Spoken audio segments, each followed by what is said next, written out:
안녕하세요, 여러분. 오늘 우리가 푹 빠져볼 이야기는요, 무려 5,000년이라는 어마어마한 깊이를 자랑하는 인도의 역사입니다. 너무 방대하고 복잡해서 벌써 머리가 아프실 것 같다고요? 걱정 마세요.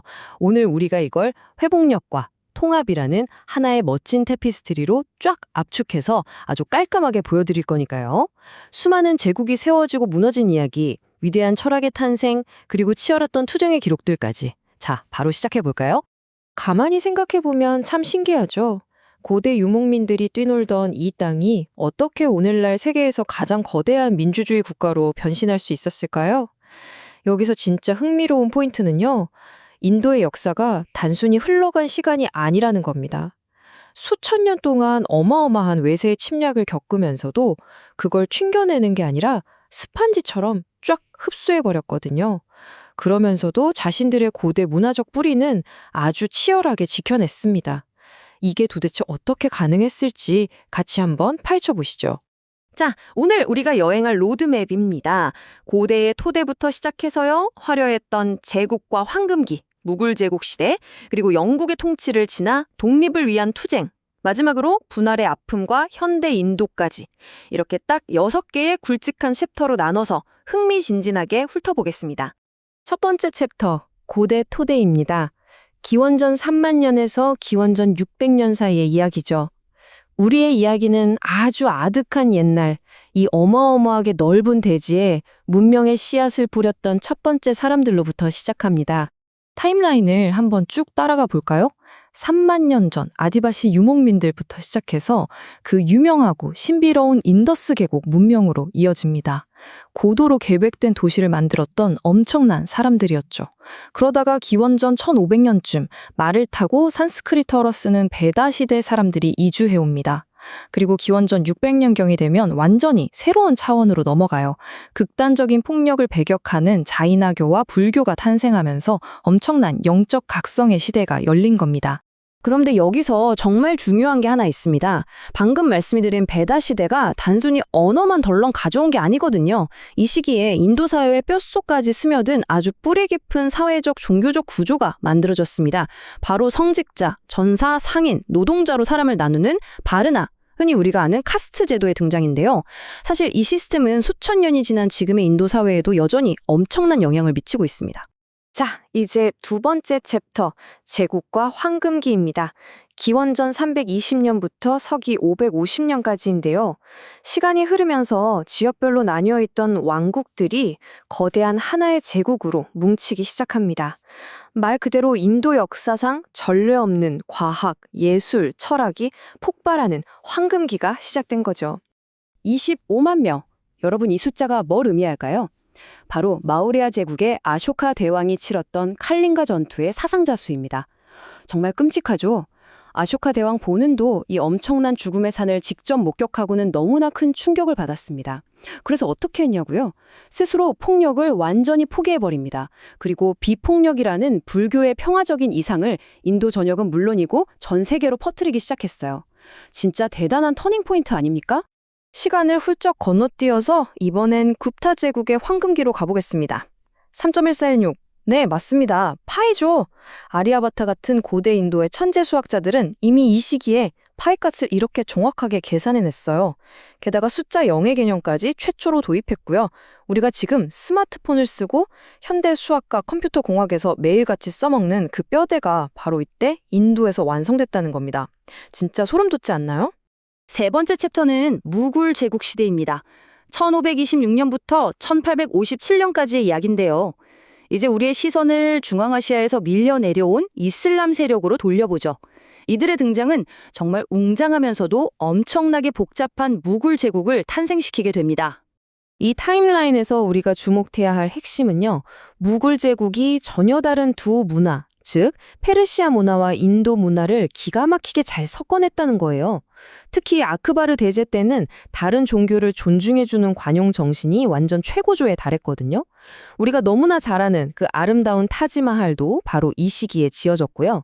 하지만 안타깝게도 나중에 아우랑제브 황제가 꽉 막힌 정책들을 펼치면서 화려했던 제국도 결국 금이 가고 분열의 길을 걷게 됩니다. 힌두교도도 없고 무슬림도 없다. 종교적 갈등이 막 끓어오르던 이 복잡한 시기에 구루 나나크라는 분이 남긴 정말 강렬한 한마디입니다. 그는 이 철학을 바탕으로 펀자브 지방에서 시크교를 창시했어요. 서로 물어뜯고 싸우는 이 거대한 아대륙의 깊은 상처를 어떻게든 하나로 꿰매보려고 만들어진 아주 관용적이고 통합적인 신앙이었던 거죠. 네 번째 챕터, 영국의 통치 시대입니다. 1797년부터 1858년까지죠. 무굴 제국이 자기들끼리 싸우느라 힘이 쫙 빠져 있을 때 유럽의 상인들이 무역을 해보겠다고 인도 해안에 하나둘 도착합니다.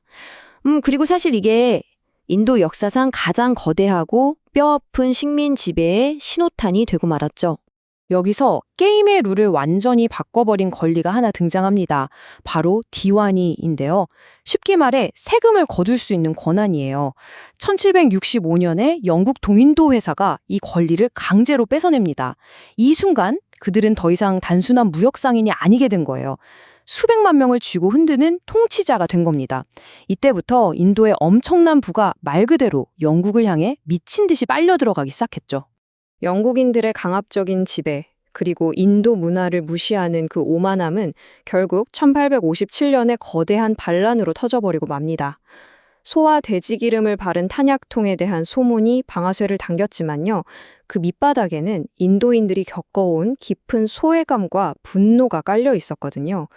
이 치열한 반란 덕분에 힌두교도와 이슬람 군인들이 똔똔 뭉치게 되었고요. 결과적으로 영국 동인도 회사는 문을 닫고 영국 왕실이 직접 인도를 통치하게 만드는 계기가 되었습니다. 자, 1919년으로 가보겠습니다. 인도의 자치권 요구가 점점 뜨거워지던 때였죠. 379명, 영국의 총구 앞에서 목숨을 잃은 비무장 시위대의 숫자입니다. 암리차르 대학살이라고 불리는 이 끔찍한 비극은 인도의 대중들을 완전히 돌아서게 만들었어요. 이때부터 인도인들은 적당한 타협이 아니라 완전한 독립을 목숨 걸고 외치기 시작합니다. 돌아올 수 없는 강을 건넌 겁니다. 그래서 이어지는 다섯 번째 챕터, 독립을 위한 투쟁입니다. 1915년부터 1947년 사이의 이야기인데요. 암리차르 학살 이후 이 분노한 대중과 파편화된 독립운동을 하나로 묶어줄 엄청난 리더가 필요했습니다. 그리고 전 세계가 지켜보는 가운데 드디어 그 적임자가 등장하죠. 네, 바로 마하트마 간디입니다. 간디의 중심에는 사티아가라하라는 철학이 있었습니다. 이게 무슨 뜻이냐면요. 억압적인 정책에 대해 폭력은 쓰지 않되 철저하게 협조도 하지 않겠다는 뜻이에요. 가만히 생각해 보세요.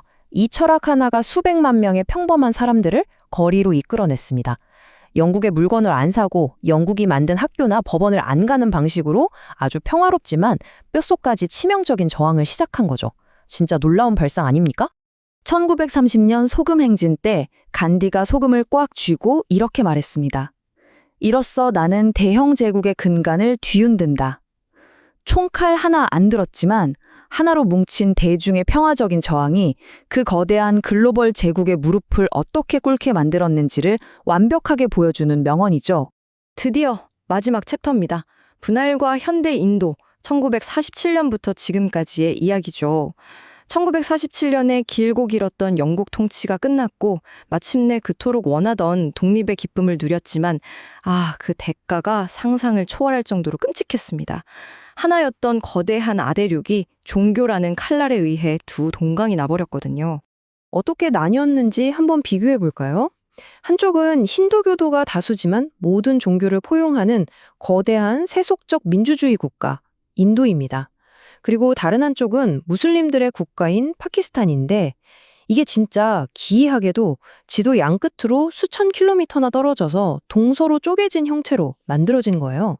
이 1,500만이라는 압도적인 숫자가 보이시나요? 이건 분할 때문에 하루아침에 짐을 싸서 고향을 떠나야만 했던 힌두교, 무슬림, 시크교도의 숫자입니다.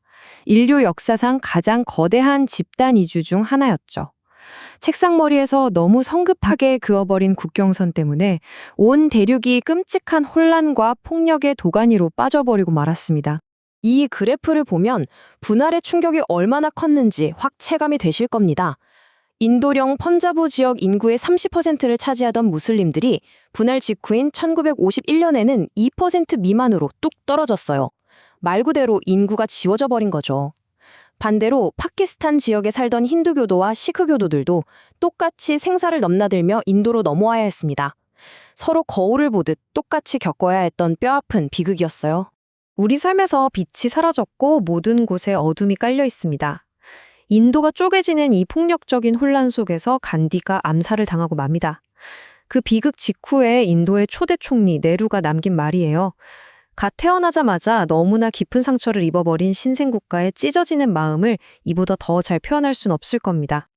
자, 고대의 그 엄청난 다양성을 품고 또 현대의 이 끔찍한 트라우마를 딛고 일어선 이 나라는 21세기의 거친 파도를 어떻게 헤쳐나갈까요?